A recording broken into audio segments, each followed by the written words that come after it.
भगवान की भक्ति को प्राप्त करने के लिए,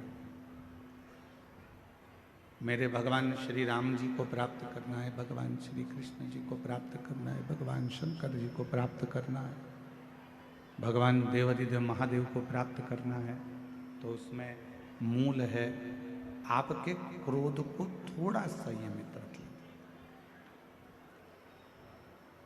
दक्ष प्रजापति के घर में,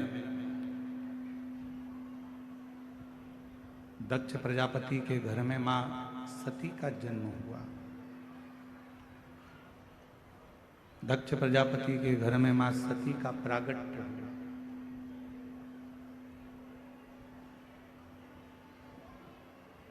और माता सती का जन्म जब दक्ष प्रजापति के घर में हो गया, मां सती प्रकट हो गई,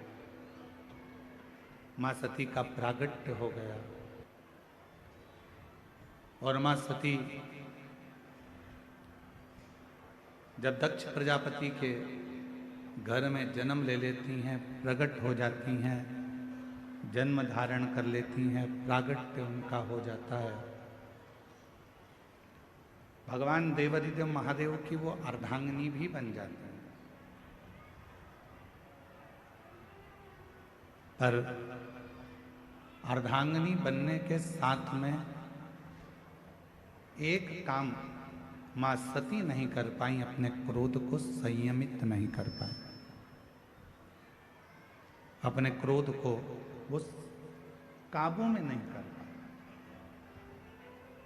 मेरी जीजियों, मेरे जीजाओं, मेरी बेटियों बेटाओं, मेरी माताओं, मेरे बुजुर्ग माता पिता, एक बात का स्मरण अपने भीतर रखिएगा, अपने अंदर इस बात को उतार कर रखिए कि परमात्मा को पाने के लिए सबसे ज्यादा जरूरी है अपने क्रोध का थोड़ा सा त्याग। शंभु, अपने क्रोध को थोड़ा सा दूर कर दें। अब अपन सोचें कि क्रोध दूर कैसे होगा, क्रोध को हम दूर कैसे रख सकते? क्रोध समाप्त नहीं होगा। आप सोचो कि क्रोध समाप्त हो जाए, तो क्रोध समाप्त नहीं होगा।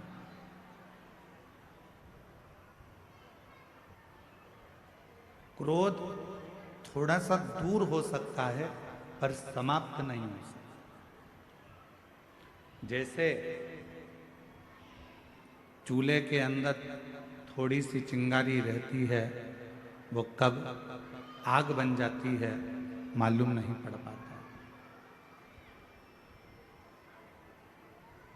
चूल्हे के अंदर थोड़ी सी चिंगारी रहती है, वो कब अग्नि का रूप रख लेती है, कब बड़े अग्नि का स्वरूप धारण कर लेती है, पता नहीं चलता।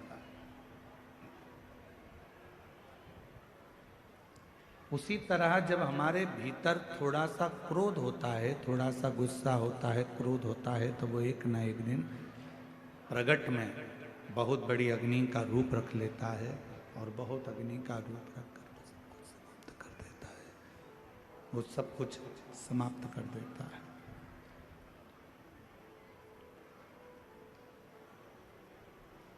इसलिए मां सती का जो मां सती का जो चरित्र है, माता सती की जो कथा है, मां सती की जो कथा है, मां सती का जो चरित्र है, वो हमको ये दर्शन करा देता है कि हमें मां सती भगवान शिव जी के करीब में रही, पास में रही, नजदीक में रही, उसके बाद भी मां सती क्रोध को काबू नहीं कर पाई। जैसे एक चरित्र मिलता है भगवान स्वयं मैया यशोदा और भगवान कृष्ण का। एक बार मैया यशोदा ने थोड़ा सा क्रोध किया और लाला पर अपनी एक छड़ी पड़ी थी, वो छड़ी को उठा लिया, और भगवान कृष्ण मैया यशोदा जी से बहुत दूर रहे। कहते हैं एक दिन, 2 दिन, 3 दिन तक भगवान कृष्ण अपने बाबा नंदराय जी के विश्राम किया, मैया के पास ना। क्यों? क्योंकि मैया यशोदा जी ने वो छड़ी अपने पास में रखी। मेरा परमात्मा आपके करीब में कब आता है? जब आपका क्रोध दूर हो जाता है।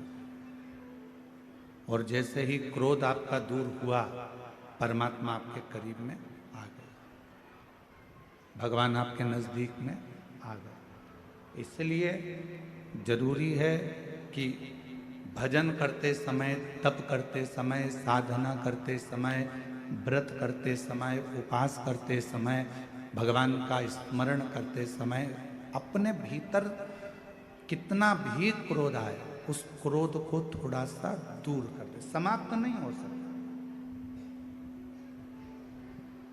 आप सोचो कि हमारा क्रोध हमारे भीतर समाप्त हो जाए, तो वो नहीं। आप सोचो कि मेरा गुस्सा पूरा समाप्त हो जाए, तो वो नहीं हो सकता। वो होगा नहीं, परंतु उसको कंट्रोल किया जा सकता, उसको संयमित किया जा सकता।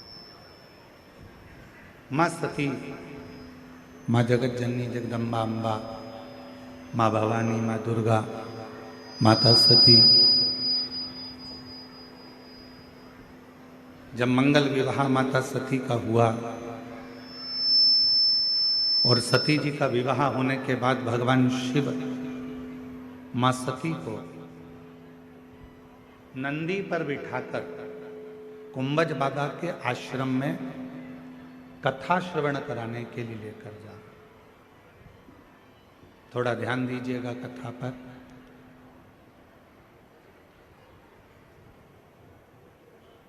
जैसे ही विवाह कर कर माता सती आई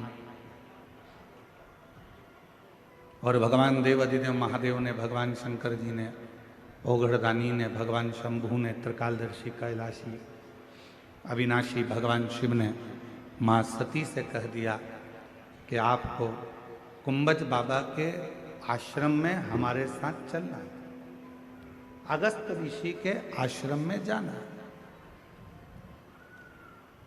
आपको हमारे साथ कुंभज बाबा के आश्रम में चलना। सती मैया ने कहा ठीक है, अगर आप कहते हो कि कुंभज ऋषि के आश्रम में जाना है, भगवान अगस्त ऋषि के आश्रम में जाना है, तो हम चलेंगे, उसमें क्या।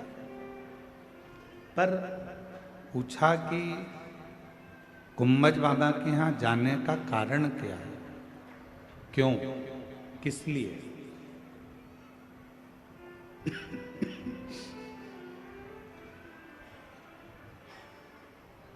हम क्यों कुंभज बाबा के यहाँ जाए? कुंभज ऋषि के यहाँ जाने का कारण क्या है? तो भगवान देवाधिदेव महादेव ने कहा, सती कुंभज ऋषि के यहाँ हमें इसलिए जाना है क्योंकि हम वहाँ बैठकर थोड़ी सा भगवान की चर्चा कर सकें, भगवान का नाम उच्चारण कर सके, थोड़ा सा भगवत भजन कर सके, थोड़ा सा मंत्र जाप कर सके, थोड़ा सा नाम कीर्तन कर सके, इसलिए कुंभज ऋषि के आश्रम में जाते। सती मैया ने सुन लिया और सुनने के बाद मां सती दिन भर विचार करती रहीं कि कुंभज बाबा के आश्रम में सत्संग करने जाना है या कथा सुनने के लिए जाना है या भगवत नाम की चर्चा करने के लिए जाना है।